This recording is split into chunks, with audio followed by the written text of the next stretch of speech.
Hello, everybody. Sorry for that. Welcome back to What If Japan Formed an Empire?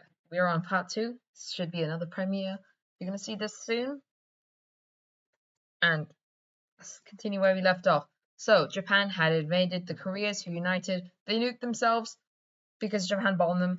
They invaded Taiwan, Philippines, Malaysia, Singapore, Brunei, Laos, Cambodia, and Vietnam. And now they're on their imperial conquest, invading Russia, Indonesia, Thailand, Myanmar, and Papua New Guinea, and the Solomons. So make sure to like and subscribe and stay tuned for this hectic video. Alright, so we're going to continue where we left off in Russia with Japanese troops pushing up Sakhalin. This is a somewhat of a resisting force from Russia, much more than Japan expected, but still they are able to cope with it as they effectively kick the Russians off of Sakhalin. They capture the only major settlement in this area of Russia. It might be other settlements, but it's the only one above 100,000. And they start to push up the Kamchatka Peninsula. And Russia's kind of like, well, you can take it up to this line and then we're going to just stop you. So Japan's like, okay, we're going to do that. And they take all of this area. And now they have a very close area to America. They start waving because technically this is America and Alaska would be right here. But we don't do that. The map doesn't want to do that. So, yeah. Because look, see, these islands connect onto there. And that's enough anyway. They continue to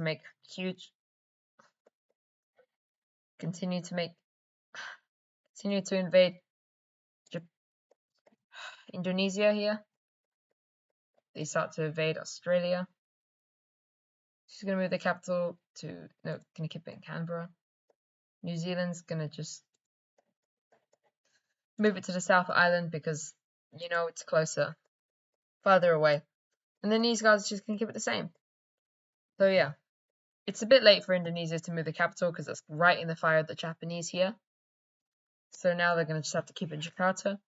Japan captured this area and they're like, okay, we're just going to take all the resources. And they start to capture Borneo. Borneo's almost capitulated for now. Can't get any words out. And now Borneo is gone.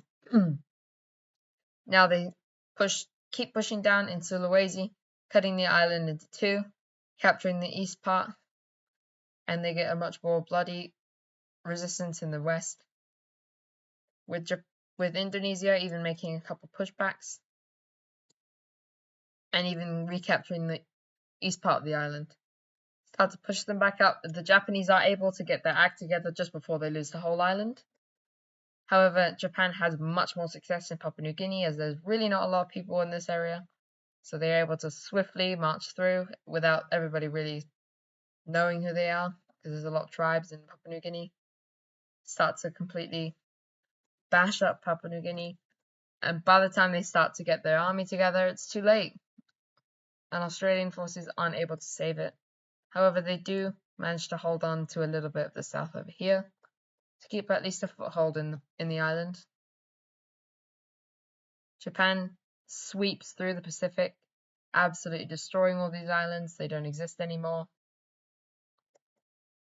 Fiji, New Caledonia, Samoa, Vanuatu, Solomon, you're gone. Palau, you're gone. Micronesia, you're also gone. Now, Japan makes another landing in this region of Russia, coming from Sakhalin this time. And Russia's kind of getting a bit worried here, as now they can see what Japan's target is, which is to push down and cut this area off of the rest of Russia, which is going very successfully until Russia finally gets their act together and stops it just before, also pushing back the Japanese forces further back. Meanwhile, in the south, the Battle of Vladivostok starts to occur, and it's a very bloody battle. This is where, so active battles will be in the blue. There's one over here. I think there's a city over here. And then there's a city right there. So yeah, Battle of Palembang, that's going to be next. It's a very fierce battle, but Japan comes out victorious. They start to take over all of the last few Indonesian islands, and Indonesia starts to collapse as they're losing most of their resources and economy. Japan cuts this area off in the north, and they start to sweep down the western coast. And they even make a landing on the western coast, which splits Sumatra into two. The north region, including Medan Falls, which is the biggest city, and they start to push towards, I think Palembang might actually be over here, and then Bandar Lampung. They start to get close. Metro, the city of Metro is under pressure. Palembang falls, Sumatra starts to collapse, and then Indonesian forces scrap, and they push back Japan and manage to hold at least some kind of a foothold left over in this island. Japanese forces continue to push into Sumatra, into Borneo, and eventually Borneo is completely captured by Japan. Japan retries their invasion of Sulawesi, this time focusing on the west, which goes very well as it's closest to Japan, Indonesia, and they are able to capture the whole island this time.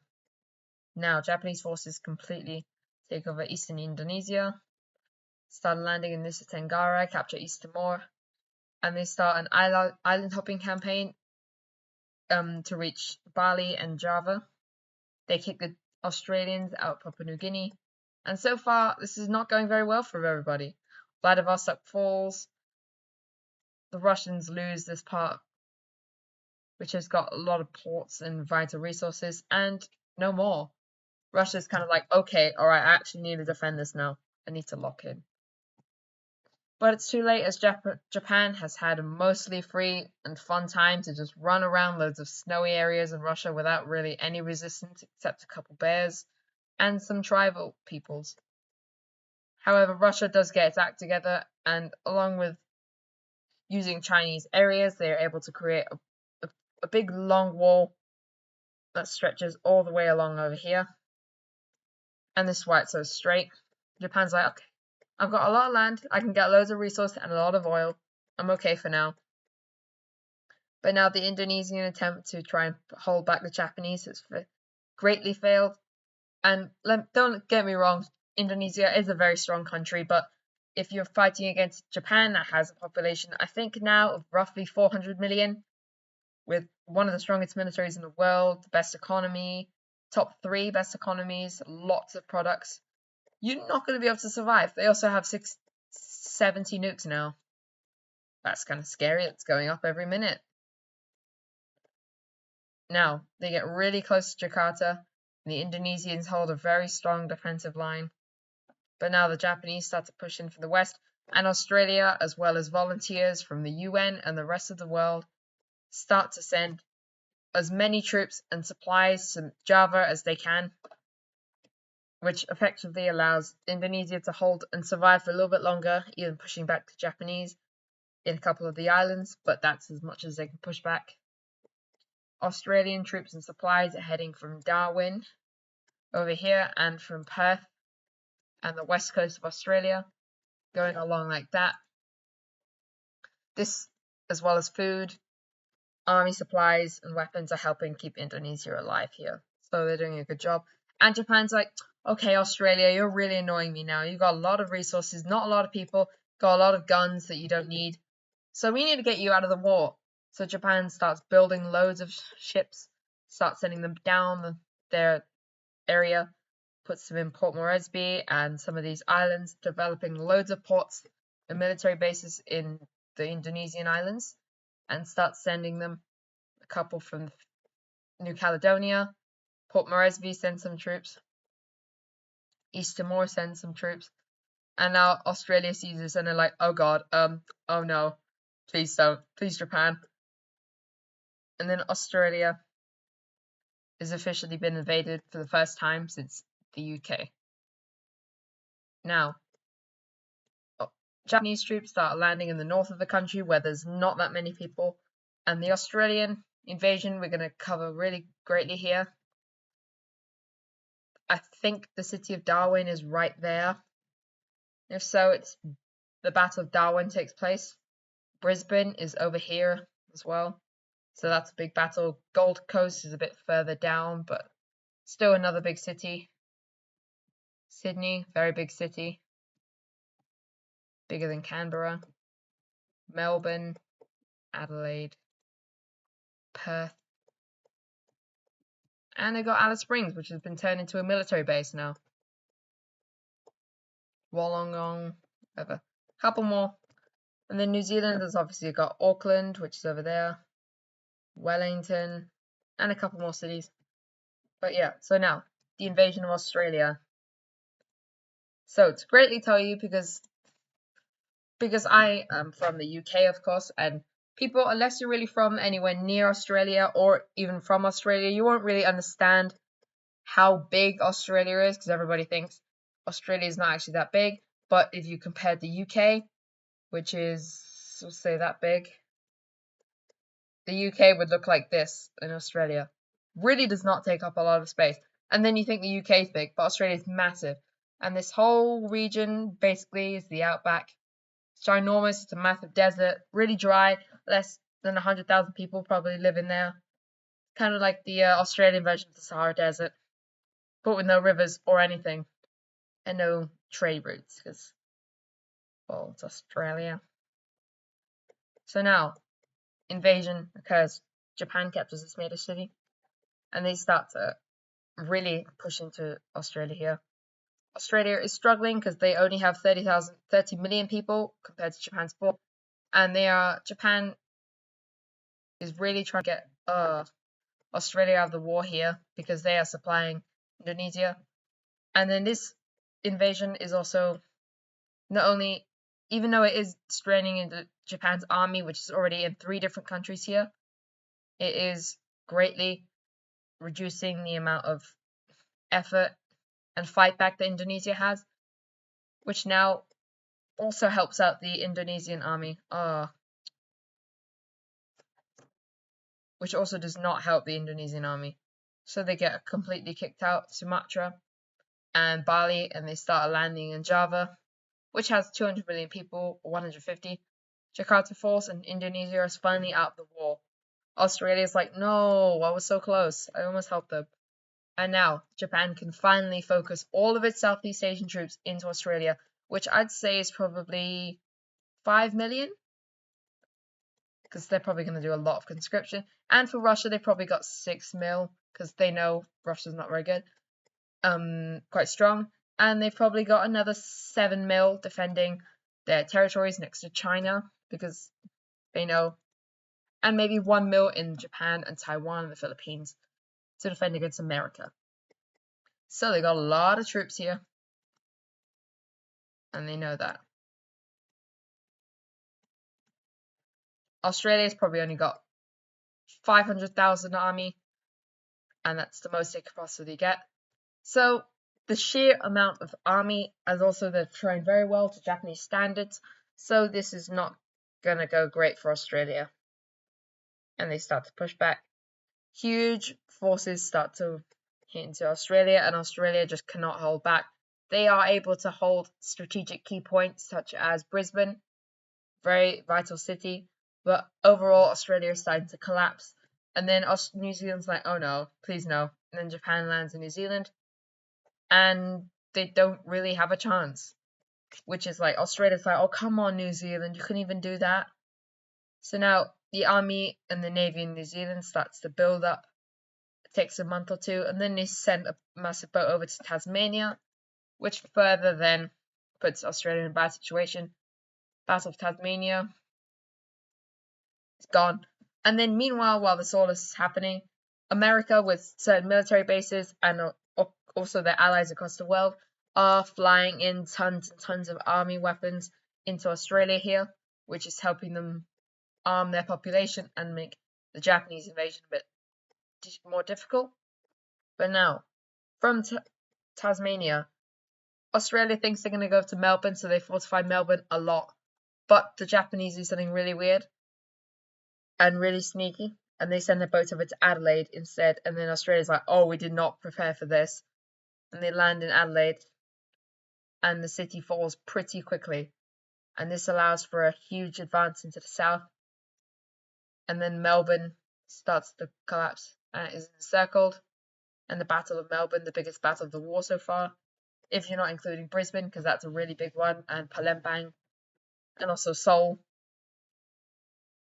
But now Japanese forces from the south and the north meet together and officially split Australia into 3, because Melbourne. The west of Australia is the best defended. It's the has the most army, because also it's the biggest at this point. But yeah, anyway, ignore that.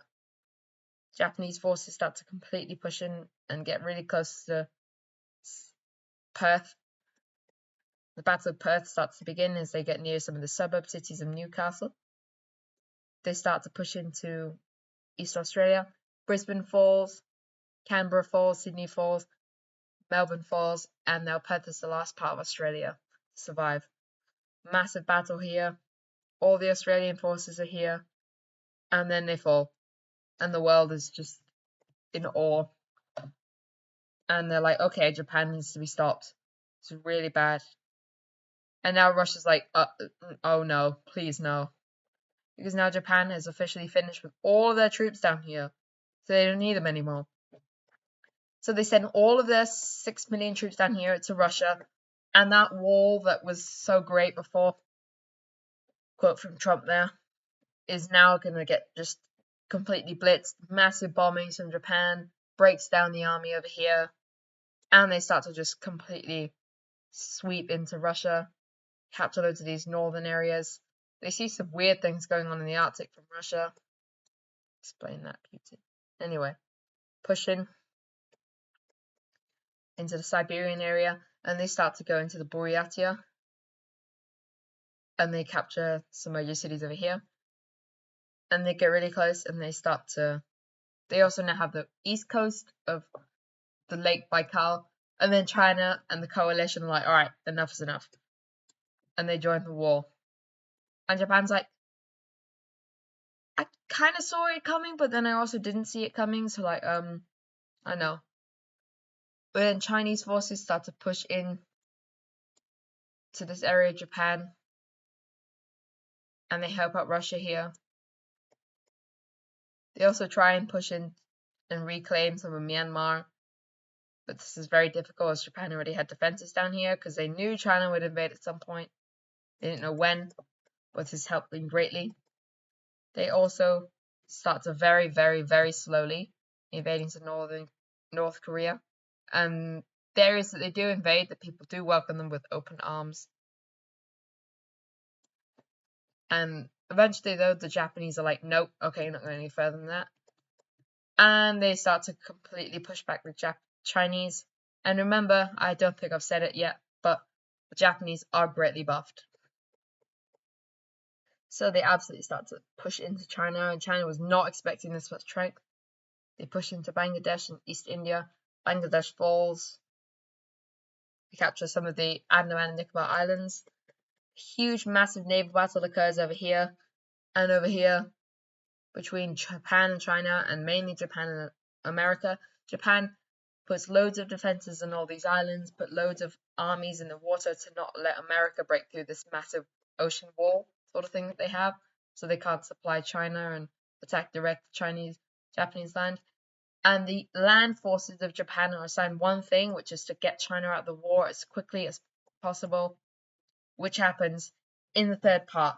So, you gotta wait again. I'm sorry about this. But if you enjoyed this video, make sure to like and subscribe, and see you in the next part. Bye.